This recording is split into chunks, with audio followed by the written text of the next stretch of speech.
أعوذ بالله من الشيطان الرجيم. يا أيها الناس قد جاءتكم موعظة من ربكم وشفاء لما في الصدور وهدى ورحمة للمؤمنين قل بفضل الله وبرحمته فبذلك فليفرحوا هو خير مما يجمعون رب اشرح لي صدري ويسر لي أمري واحلل عقدة من لساني يفقهوا قولي آمين يا رب العالمين. مجھ سے پوچھا گیا تھا کہ میں ڈاکٹر صاحب کے بارے میں کچھ باتیں کہوں کہ میرے نزدیک ان کی خدمات کا کیا اثر ہے اور خاص کر اگلے آنے والی جنریشن کے لیے ان کی خدمات کا کیا اثر ہونا چاہیے. تو اس سلسلے میں دو تین باتیں اپنے پرسنل ایکسپیرینس سے آپ کے سامنے رکھنا چاہتا ہوں. پہلی تو یہ ہے کہ جب میں اسلام کی طرف تھوڑا مائل ہوا تھا نیو یارک کے دنوں میں تو بہت طرح کے اسلام موجود تھے، اور کیونکہ نیو یارک ایسی جگہ تھی کہ دنیا کے ہر کونے سے مسلمان جو ہیں وہ وہاں پر موجود تھے، تو ہر مکتبہ فکر، ہر فلسفہ، ہر مسلک کی اپنی مسجد تھی اور اس کے اپنے امام تھے، اور وہ اپنی بات کھلے عام دعوت کرتے تھے، اور کسی کو اگر زیادہ بیک گراؤنڈ انفارمیشن نہ ہو، نالج نہ ہو،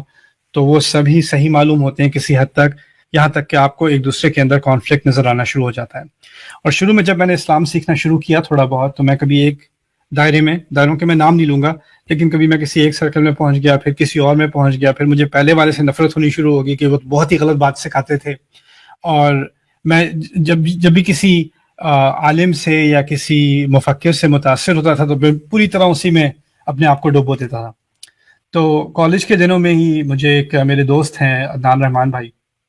ان سے ملاقات ہوئی اور انہوں نے کہا کہ تم فلانے کو سنتے ہو؟ انہوں نے کبھی ڈاکٹر اسرار کو سنا ہے؟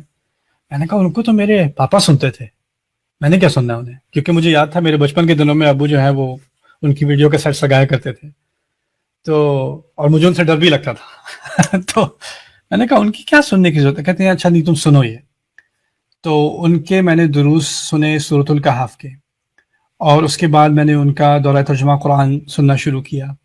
پھر فرائض دینی کا جامع تصور، پھر قرآن کی بنیادی مصطلحات، ایمان، نفاق، شرک، جہاد، خلافہ، ایک کے بعد ایک ان کے لیکچرز میں سنتا گیا. اور مجھے ایسا لگا کہ ٹھیک ہے، میں نے اور جگہوں سے بھی کسی حد تک اسلام سیکھا ہے، لیکن اسلام کا ایک ایسا تصور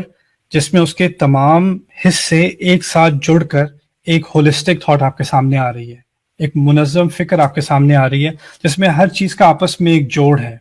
اور خاص کر اس پہلو سے کہ قرآن کو بھی وہ ایک آیت یہاں سے لے کر اور ایک آیت وہاں سے لے کر دیکھنے کے بجائے قرآن کو ایک کتاب کی شکل میں پیش کیا جا رہا ہے. اور میں نے یہ کبھی ایکسپیرینس نہیں کیا تھا، نہ کبھی کسی خطبے میں، نہ کبھی کسی لیکچر میں، نہ کبھی کسی اسلامی کتاب میں، کہ قرآن پر بات شروع سے آخر تک قرآن کی فکر کو سامنے لایا جا رہا ہے. یہاں میرا تاثر اس وقت تک یہ تھا کہ قرآن میں صرف دلائل ہیں، یعنی اگر آپ نے کوئی بات کرنی ہے اس کی دلیل نکالنے کے لیے آپ قرآن سے کوئی آیت اخذ کر لیں گے یا اس کا کوئی محاورہ قرآن کا استعمال کر لیں گے، لیکن اس کے علاوہ قرآن کو آپ بذات خود اس کا مطالعہ نہیں کرتے، باقی مضامین کی زیادہ اہمیت ہے. ڈاکٹر صاحب کی فکر سے جو ایک بات جس نے مجھے بہت متاثر کیا وہ یہ تھی کہ قرآن کو صرف،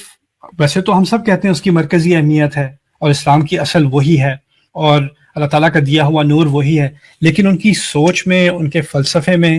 ان کی تعلیم اور تدریس میں قرآن کو جو مرکزی حیثیت انہوں نے دی اپنی فکر میں بھی، اور اس کو جیسے پیش کیا کہ اصل میں جو ہماری سوچ ہے وہ قرآن انسپائرڈ ہونی چاہیے، اور قرآن کی بنیاد سے ہی پورا باقی اسلام روشن اور سامنے سمجھنا جو ہے وہ شروع ہوتا ہے. اور رسول صلی اللہ علیہ وسلم کی جو پوری تحریک ہے اس کو بھی آپ قرآن کی روح سے سمجھیں کہ قرآن جو ہے وہ اس تحریک کا ایک نقشہ کھینچا گیا اللہ تعالیٰ کی طرف سے. تو یہ جو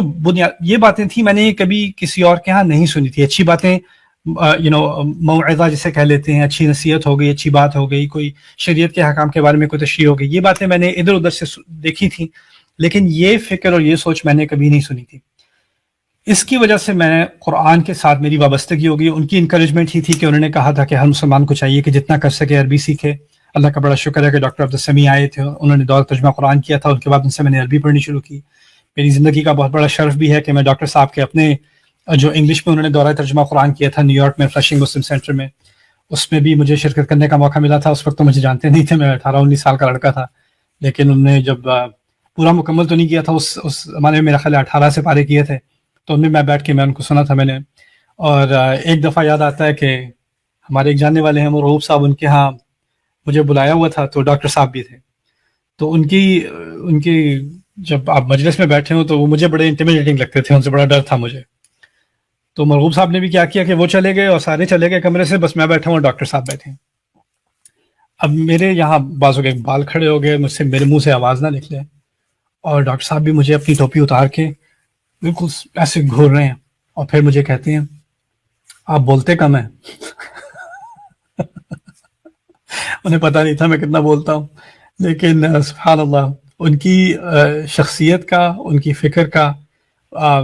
میرے اوپر تو بہت اثر پڑا ہے، اور ابھی تک میں اس کا فائدہ اٹھاتا ہوں. یہاں تک کہ آج تک میرا کوئی درس قرآن ہوتا ہے، جیسے آج کل میں ایک مطالعہ کر رہا ہوں قرآن کا،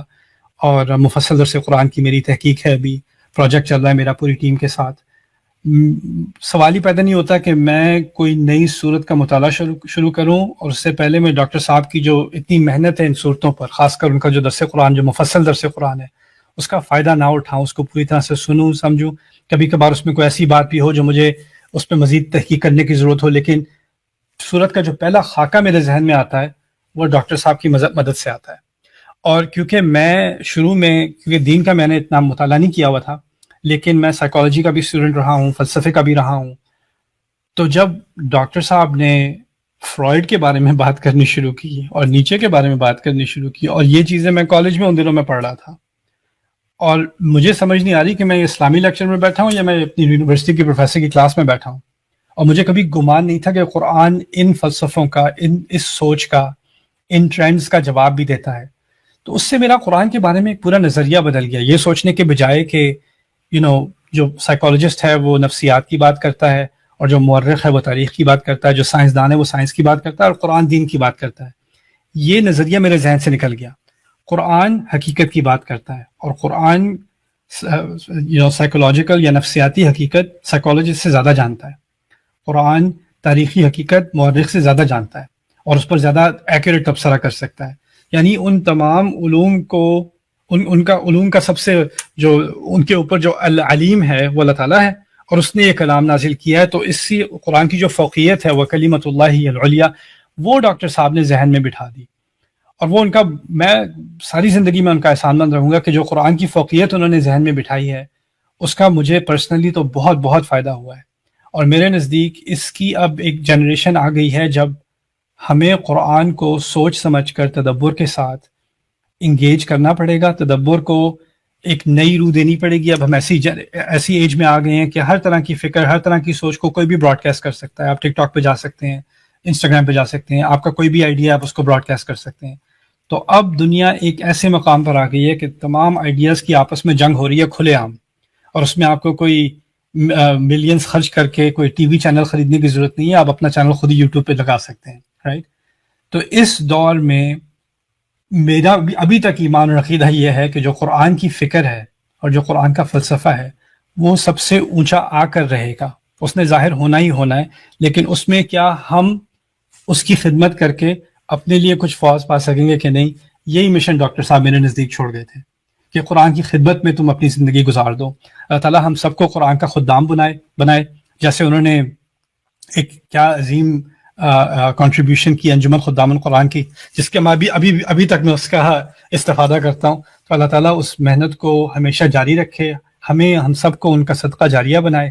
اور ہماری آگے آنے والی جنریشن کو پچھلی جنریشن سے زیادہ قرآن کے ساتھ اٹیچ کر دے. جزاکم اللہ خیرا. السلام علیکم ورحمۃ اللہ تعالیٰ وبرکاتہ.